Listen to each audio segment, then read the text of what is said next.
Hey guys, welcome to the process. Today we're at the Philadelphia Park at the Philadelphia Art Museum. We are going to have an interview with Miss Lila Price today. Um, Thank you guys for tuning in, and we will be back in a second.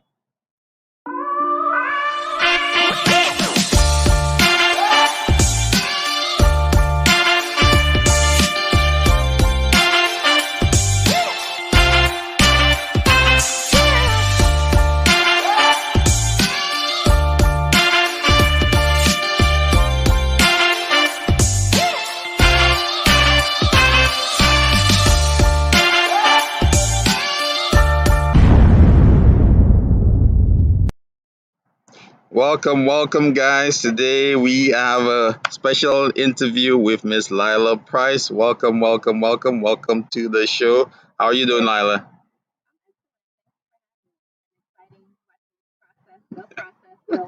I'm excited to be here. Yes, yes, yes. Can you tell us a little bit about yourself? I know the viewers are anxious to find out what's going on, why we're on a Saturday. We're at the Philadelphia Museum, and today our special guest Lila is going to tell us a little bit about herself, a little bit about her career, and how she got started in the field. So, Lila, tell us a little bit about yourself.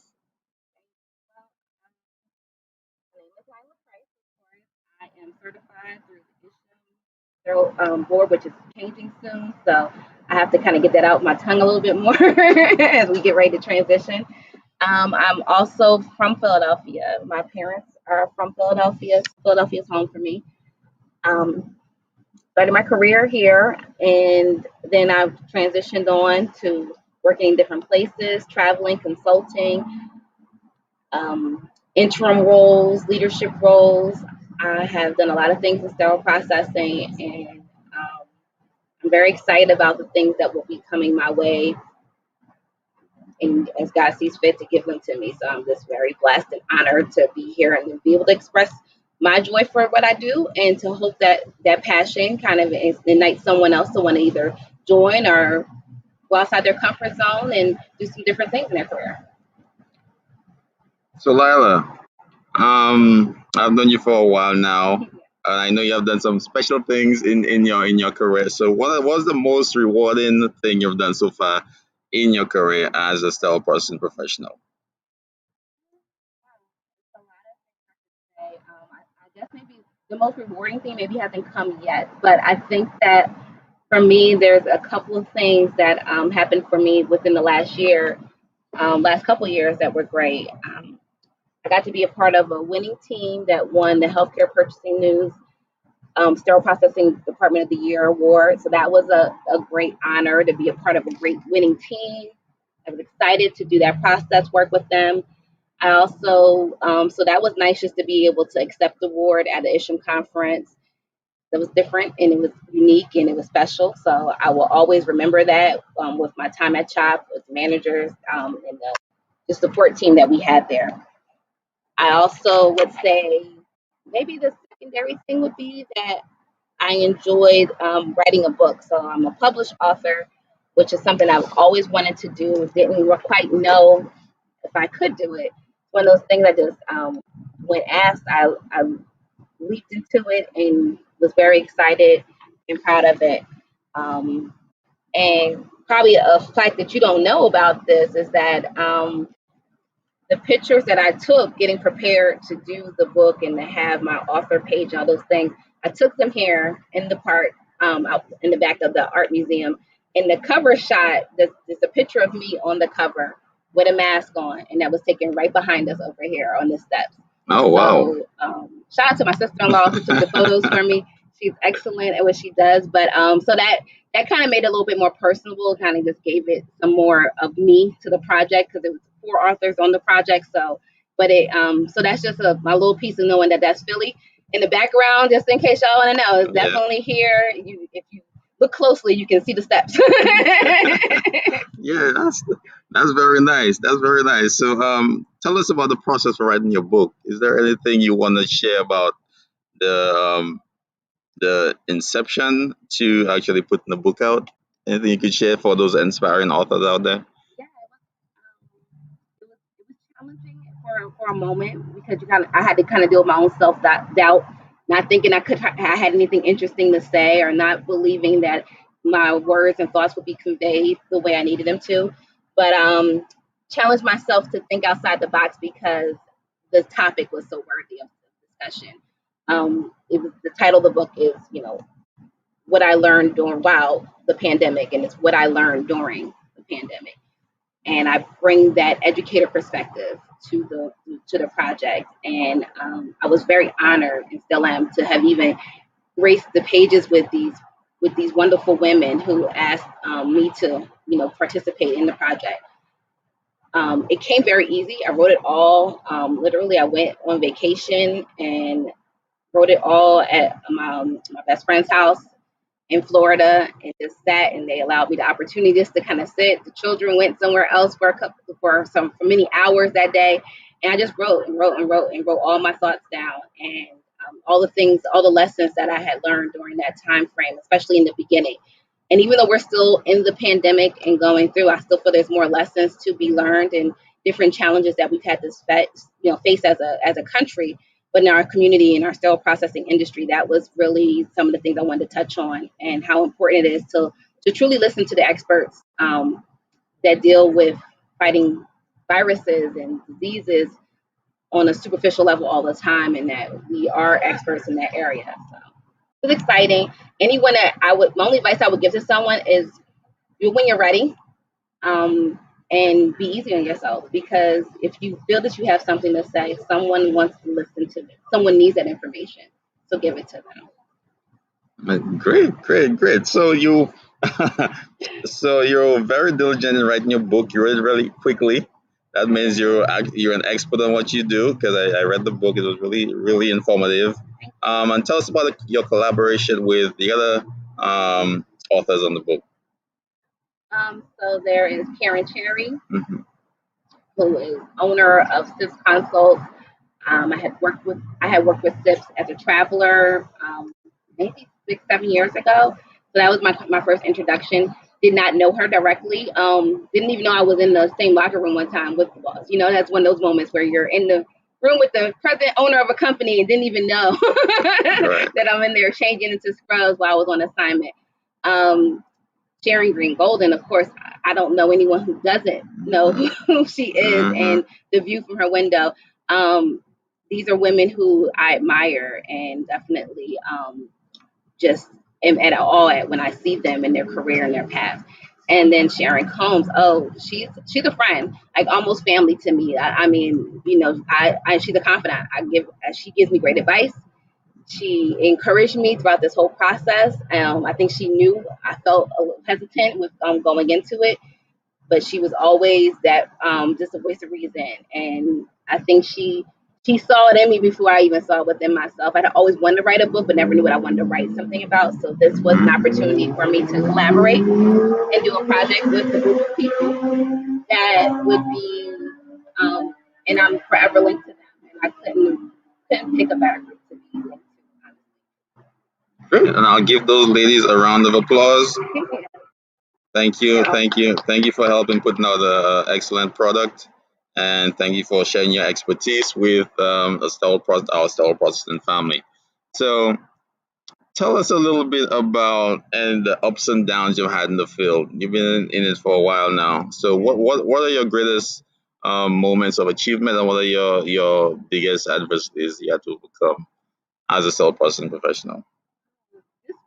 This career, this option, this life, it's very different. It's very challenging. I had no idea anything about it when I started, and I can remember. And I owe that to Mr. Will Logan. He was my instructor, took his course, and it's one of those moments when you just like you're sitting. I literally was sitting there during the orientation process and saw the video, and I was just like, "This is what I'm meant to do." And I felt it. I don't know how else to describe it, but I knew at that moment that I wanted to do it. It was nothing that was holding me back. I literally remember going and paying for my class like right afterwards. Like there was no more selling at that point. I need to research it and find 10 other people that told me it was okay. Like I just went forward with the process. And started making it my own. Um, I would say like some of the pitfalls would be, all the things that we go through as technicians, not being adequately trained, you know, looking for answers and no one could really provide them to me. I knew a long time ago that I wanted to be an educator on site, an enterprise wide educator, like way back when I kind of first started out when I was in mainline health system. And but I didn't know how to present that to someone. Like I didn't know how to tell somebody, this is what you need. You need someone who can go and give this information so that we're all on the same page, and within the health system, because we would share instrumentation and we would, and of course we shared the docs and surgeons, things like that. But sharing a resource of having like a dedicated person to give that knowledge throughout the enterprise or your health system. To me, I felt it was something that was lacking. I hadn't really quite heard of too many educators that did system wide services at that point in time. But it was on my horizon. It was something I wanted to do as an instructor for the course. I was like, that's the impact. That's what I want to do. And you start speaking things into existence, and they start happening for you. Yeah, I saw it. So years ago, I knew this was what I wanted to do, and I was so thankful for the opportunities. I mean, when I was at Christiana, I went from being a supervisor and transitioned into being an educator, and was able to travel around and do sites. I think that my role came about because of the passion that I had, and I didn't stop with the knowledge. Like I wanted to know more about AIME standards. And there weren't too many texts that I knew that even could tell me what AIME standards were, what regulations meant, what standards we follow. So I kind of knew early on that I was a little different in the process. My instructor, Will Logan, will tell you the story about how during my 400 hours, he got a phone call because I literally was in there the first day putting out ergonomic stressors and stuff like that. So I've been that person. There's nothing different about me in that regard. Maybe my approach has changed a little bit over the years. But I've been very fortunate and blessed to work with some esteemed managers in my career. And I thank them so much. Even as traveling, you never know who you're going to meet. And just Mary Kay Lane, she's awesome at what she does. And she gave me so much insight into how to create things and documenting information. LaWayne Perkins, when I was working under him, he always gave me advice about make sure you document everything that you do, as far as like when you have a meeting with someone, when you have a conversation with someone, any type of discipline that you might be, because everything's a conversation. And then I remember going back to my years of retail, like everything's a coachable moment. So I'm a firm believer in coaching, educating, because I feel that most of us want to do the right thing, all the time. But sometimes we can get swayed in different directions because of other things going on. So I try to remember the human element. I think that's kind of what sets me apart of it, is because I've been a tech. So there's no job I haven't done in sterile processing that I would ask someone else to do that I didn't feel comfortable doing it or whatever. And if I felt there was an issue with it, then I'm gonna address it. If I saw someone doing something wrong, I was that person. Like we in decontain, like, why you got these drills soaking in the sink? That doesn't make sense to me. That's not what the IFU says. And, question how their practice is. And then, eventually people change, because my approach is different. It's not like I'm telling you these things because I want to make you look foolish, or I'm going to go run and tell the manager. I want you to do the right thing by the equipment and for the patient, because you don't know your impact of what's going to happen to that instrumentation if it's faulty because you did something egregious during the actual cleaning process. So taking what we do seriously is important for me, and providing those resources to our technicians. You're like family, so when you look good, we all look good. And I can't stress that enough, that we have to take so much pride in what we do.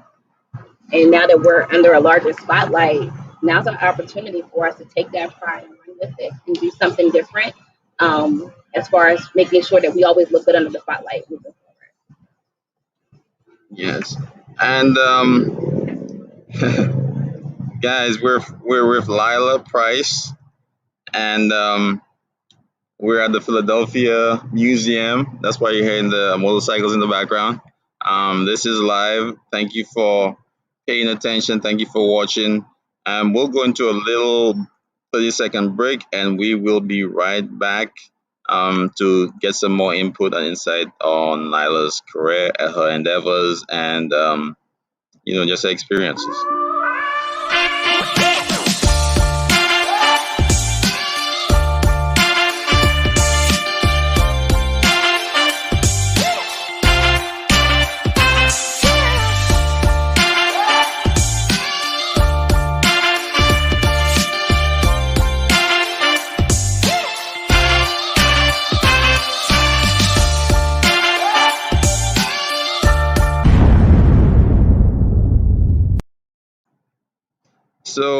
We're at the Art Museum with Miss Lila Price.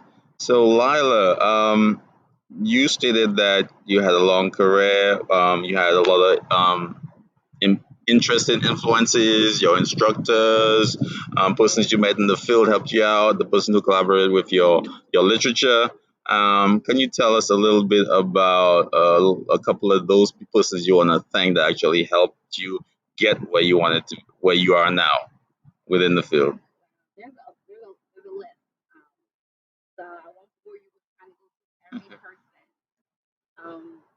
To kind of shout out just some more recent people that I've worked with that make it a little bit easier on me. I want to make sure that Bartholomew Lewis, better known as Gino, from Children's Hospital Philadelphia.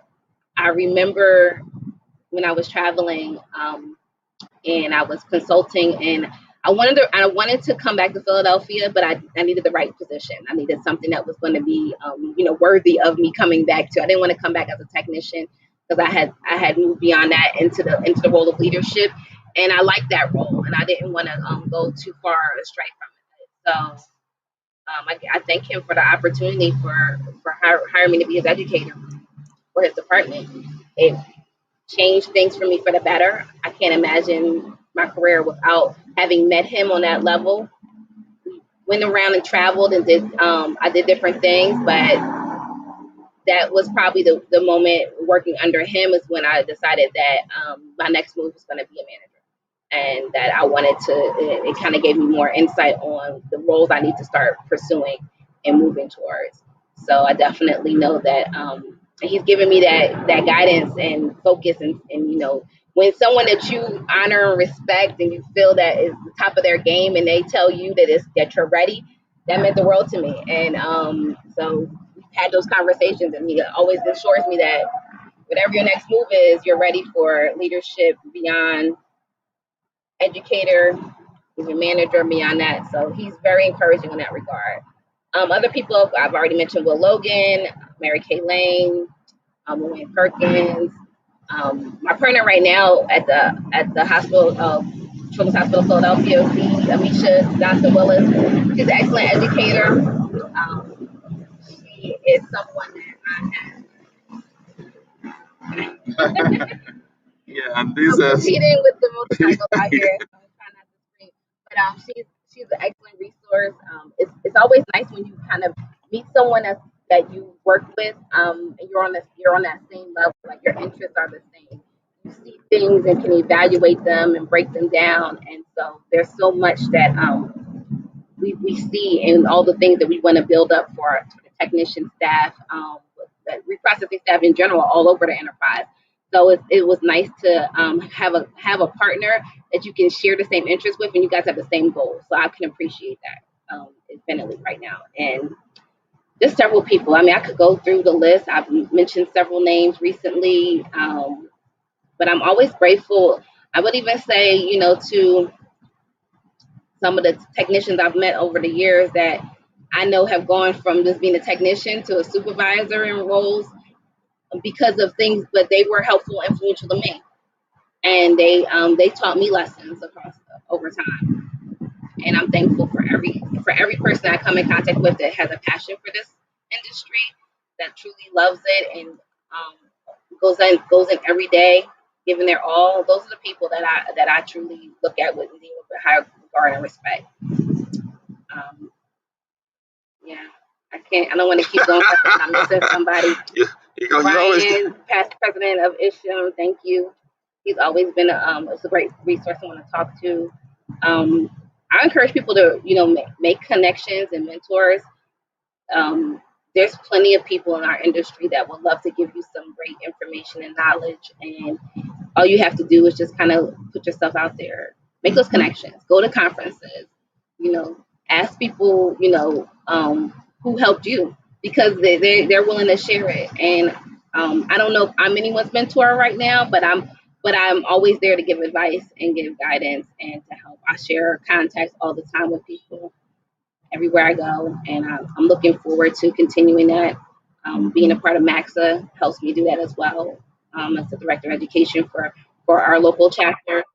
it means a lot, and I know that I have influence on all those education topics that I bring forth, and that has had me meet great people within all different health mark and key surgical and um, can't tell. I don't want to start naming names because then I'm going to miss someone like Ferris and Belly Med and all these wonderful industry equipment people out here. But there's some great people within that are may have a title of sales rep or or distributor or things of that nature, but they're great resources. They're knowledgeable and they have usually have a wealth of knowledge to give you. Nate Cody, Nate Cote. he's one of my favorites. Has been for many years, and I mean to think any of them, I feel like I'm missing people, but ultimately just know that if I've spent more than a few moments talking to you over the course of my career, you've made some impact on me, and you've helped guide me and help guide decisions and help make process improvements. And you don't even know it. Yeah, and thank you to those guys watching the show right now. Let me just give a little shout out to those persons. Um, Give me a second. And I feel it's very important just to recognize those people that helped you out. You know that I must thank Vivian Smith. She is an awesome technician, manager, educator, director. She does it all and has done it all, and she has guided me in ways and just been a counselor in this road of trying to figure out sterile process. Met her on a travel assignment. She has been a good friend ever since. And she is, one of the admins for a popular group on Facebook that I am an admin with as well. And that wouldn't have been possible without her. She's one of those people that sees something in you, and she always tells me pay it forward. And so I do in every way I can. So I hope that she's somebody that slipped my mind for a second, but always at the forefront. and thank you to Alessandra Nicholson watching the show right now. Thank you to Veronica Ann Holder. Really appreciate you guys. Thank you for being with us. And Lisa Webb, thank you also for tuning in.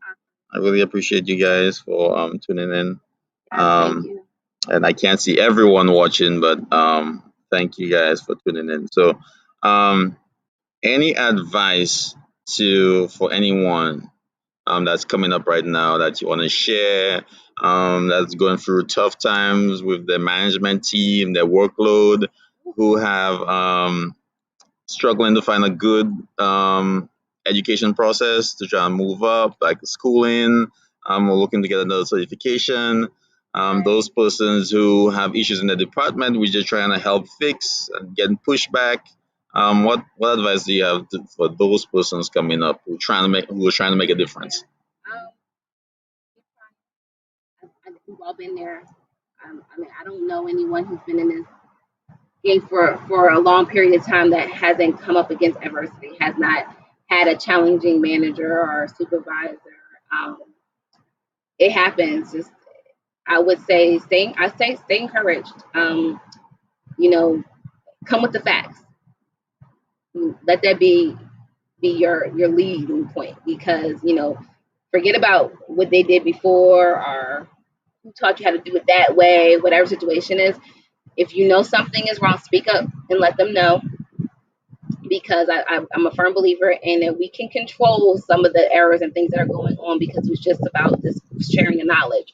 Doesn't help anybody if you keep it to yourself. So if you see something that's wrong or something that you think that we need to question, some process improvement, something that's going on, let someone know so that they can help and encourage you to do something different.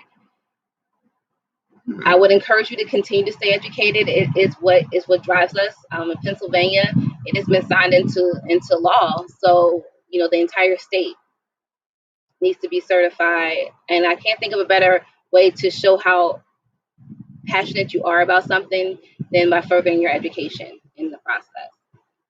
So I'm a firm believer in it, but also I say use your certification. So don't go out and grab all of them and then you don't have any use for them.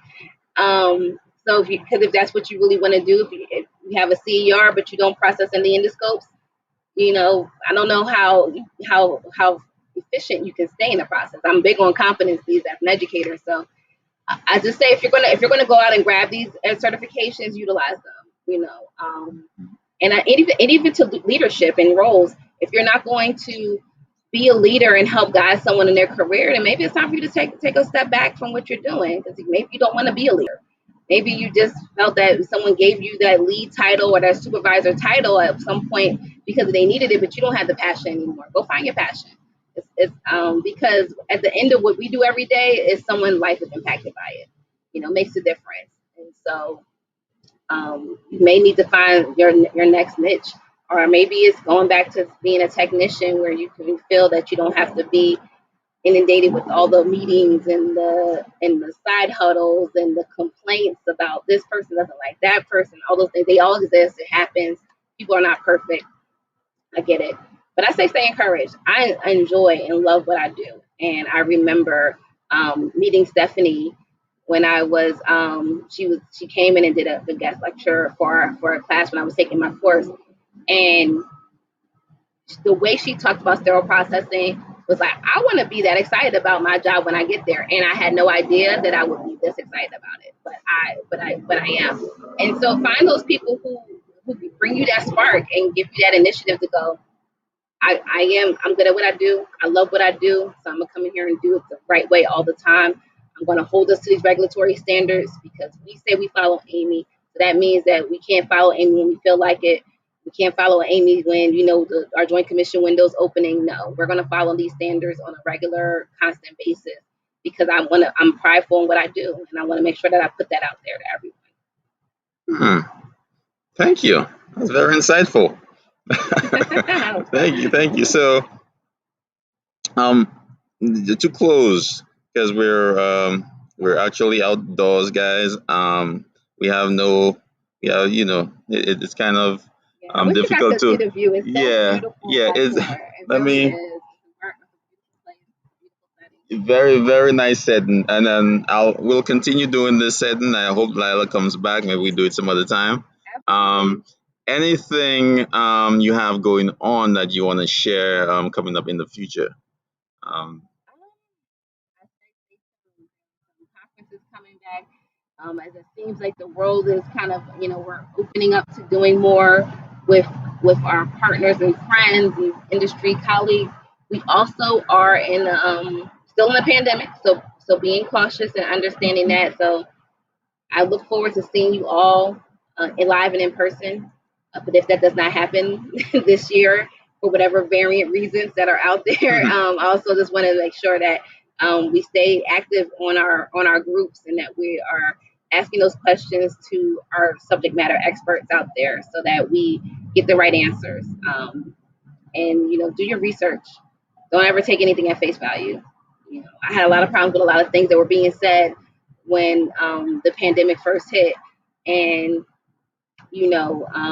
but I questioned them and kept questioning them and looking for answers because I know that the truth is there, and it's not usually a click away on through your social media post of someone else saying, well, don't do that.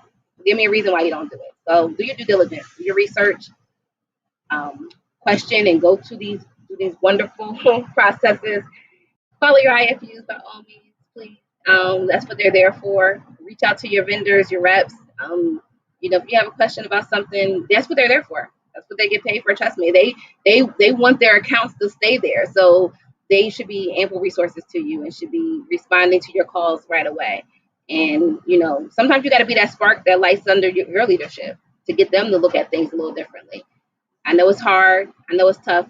We're all experiencing the same thing with shortages within our healthcare systems, not having enough people to do the work. The workload doesn't seem to stop. But if you're fortunate enough to still be working right now and actively in the field, then take pride in it. Because some of us did not have that opportunity, did not continue to work or were blessed enough to continue to work throughout this entire pandemic. True. Um, Very and true. and some people worked at failing health systems that were already in dire strait before the pandemic hit, and then had to close their doors shortly thereafter. So be grateful and be thankful that you get to do this because it's an honor and a privilege to serve our patients every day. It is. Thank you. Thank you for that piece. So, Lila, so you're moving. you're opening doors now. If any, and you have a lot of great advice to give. If someone wanted to contact you, how would they be able to? I say, hey, I want some advice from Miss Lila today. Absolutely. How can they contact you? How can they get in touch with you? Lila Price, social media presence, whether it's on Facebook, Instagram, LinkedIn, please reach out. And I will be happy to contact you and give you my information. I'm Destinar, we can post it up, but you can send me an email, Lila Price at iCloud.com. And trust me, there's never been a question that I haven't answered. So please do that. Send me messages. If I don't respond right away, it's because I don't check Messenger on a constant basis. But I definitely look forward to anything that I can do to help someone else because someone helped me. I did not get here through osmosis. I got here through connecting with people and hard work. So trust me, I am glad to share resources and connections and information and things that help guide you along your career. This is well someone has guided me throughout Hmm. So let me just add your information here. mine. Okay, great.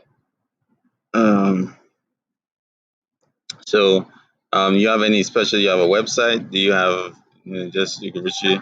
I do. I have a website that's going to be launching very soon, so I may come back and share that information with you. Okay, okay. It also you can purchase the book through Amazon or also directly from me.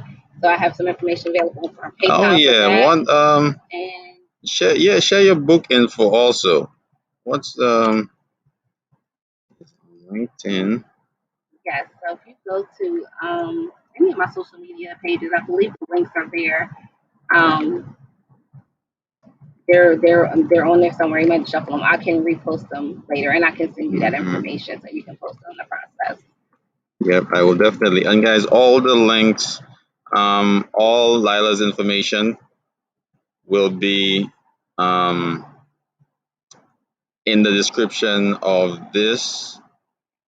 I hope I didn't use spell check. I hope everything I have there is right. I have your name.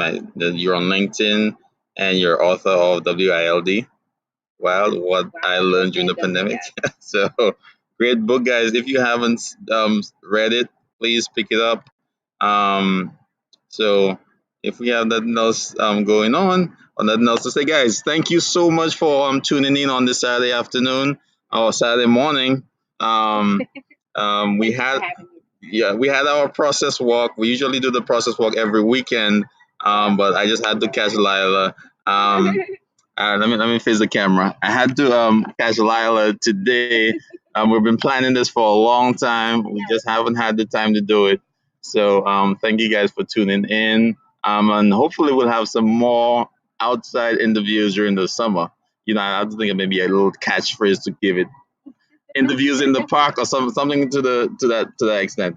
But Lila, thank you for joining us. Thank you guys for tuning in, and we'll catch you in the next show. I have a couple more comments here. I will put them up. Veronica has been commenting, and Alessandra has been commenting.